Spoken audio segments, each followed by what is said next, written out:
This is a review of the Bafang BBS01B 36 volt 250 watt mid-drive motor unit for an electric bike conversion kit, combined with a Junstar Ebike Battery 36 volt Lithium Li-ion, the one that's the size of a water bottle rather than the larger one.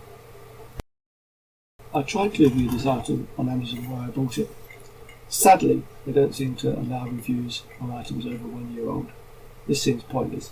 The only review that would be worthwhile for an e-bike conversion would be several years of use. It's March 2023 and I bought this kit in August 2019, so almost 3.5 years of use. For the too long, didn't read brigade. It's still fine.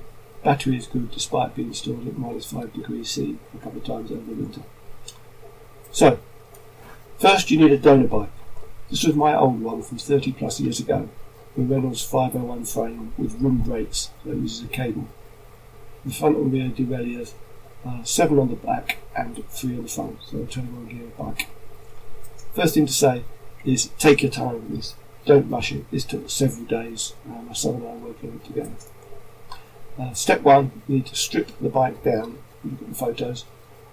This requires a few specialised tools, but they're all available on places like Amazon. They're not particularly expensive, you just need planning.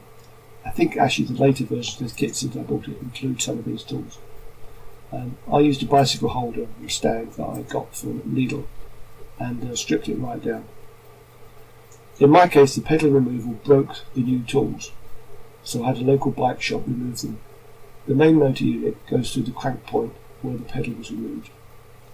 The old pedal crank arm was quite thin, so there was plenty of space within the frame to fit it, but the new unit mostly fills the space on the bike. And that's when I discovered that the original frame had several uncleaned welding marks inside the crank area, which I needed to file down. The Dremel did quite a good job on. Step 2. My bike had front and rear derailleur selectors, so 2 separate levers. These were combined in a single unit with the brake levers, so a single combined brake and gear selector. I therefore needed to buy a standalone gear selector so that when I replaced the brakes, which are part of this kit, I could retain the rear selector. So from Amazon you search for a right thumb gear shifter. This is the right hand lever for the rear cassette. When assembling the new mode selector and hand throttle. When assembling, the new mode selector and hand throttle go on the left hand side and the gear selector on the right hand side. Once the kit is installed, you will only have one cog at the front, so no derailleur selector, and the original number on the back. So make sure that if you need a new selector, it's for however many cogs you have. You will retain the original chain. This kit came with a cable style brake levers, which is what I needed for my bike. If you have hydraulic, like disc brakes, you need to order a different part. Step 3. Make sure to put the handlebar furniture on in the right place. The new e-bike stuff goes on the left hand side, the rear derailleur selector goes on the right hand side. I need specialised tools to tighten the motor. It wasn't supplied in my kit, it might be in later kits. It's in the photo, it's the red one, probably called a bottom bracket spanner. You need to do this up rather tight as it tends to come loose. I also attached a small spacer on the frame to stop the motor turning and hitting the frame when you're putting the thing under heavy load.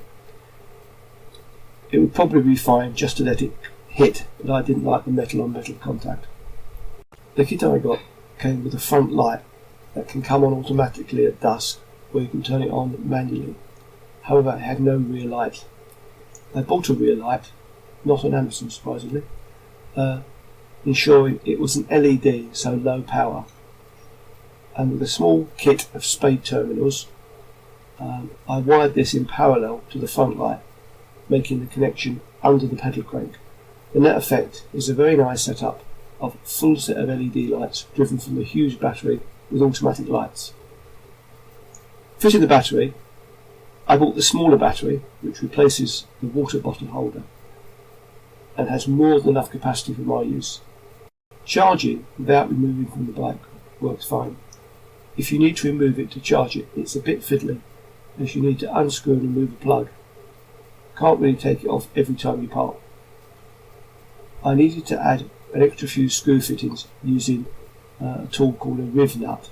So, after 3 years, I've only done a tad over 500 miles on it. I try to use a manual bike for exercise when I can. I use it on level 2 of the 5 settings, and it just tops up the power, so you can just pedal lightly. This video shows my son pedaling up a hill. Normally you'd have to stand up in a low gear to get up here. My typical journey is 7 miles, 11 kilometres, and it has 6 lights of battery. It takes several trips to drop 1 light. If you set it to level 5 when you're tired at the end of the day, you can get home quite quick. My 7-mile trip with car and traffic jams and cycle lanes, it beats the car. Overall, I'm very happy with it. Take your time doing the work, use lots of cable ties and self-amalgamating tape to keep your setup tidy, and ensure the joints are clear of moving parts and water spray. And have fun.